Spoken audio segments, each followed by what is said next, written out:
রাস্তাটা হাঁটতে গেলে উষ্টা খেলে ইন্না লিল্লাহ এটাও বাদ দিছে ইন্না লিল্লাহ কয় না উষ্টা খেলে মাই গড কথা বল হাসানা না মানে এমন পরিবর্তন হওয়া করছে মাই গড বলে খবর গেল না তারা মারবার করবো মাই গড মুসলমান ভাইয়ের আমার আজকে দোয়া করলেও কবুল হয় না ও যুবক তুমি শুনে রাখো তোমার যে দান আল্লাহর কাছে কত তুমি যুবকের দান কত জানালো রে বাবা তুমি যুবকের মর্যাদা তুমি যুবকের সম্মান তুমি যুবকের ইজ্জত আল্লাহর কাছে বেশি কারণ তুমি যুবক যদি আল্লাহর ডাক দিলে যদি আল্লাহ কয় 100 বারের থেকে একবারও সব বেশি তাইলে তুমি যুবক যখন সিজদা দিবা তখন আল্লাহ পাক রব্বুল আলামিন বলে ফেরেশতারা রে ফেরেশতা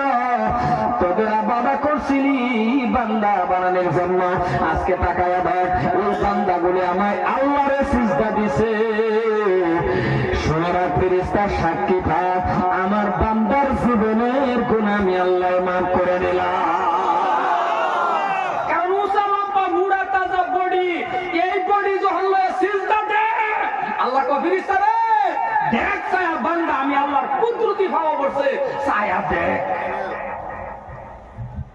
যখন আমরা উসালাম বা বডি জাগর আছে এরা সিজদা দিবার জানা এরা মানে আরো নিজের নিজের অহংকার রাস্তা দাদা দেখবেন আল্লাহ মাফে কে বডি হে এটা করে কি বডি দিয়া আল্লাহ কইটা বডি মাফা মাফে করিস না টয়লেটে যা হামাস একটা পাতলা হয় না দিলে একটা হেলি উঠে যাবা কথা কোন হাসানা নাই কেমন পরিস্থিতি মুসলমান ভাইয়ের আমার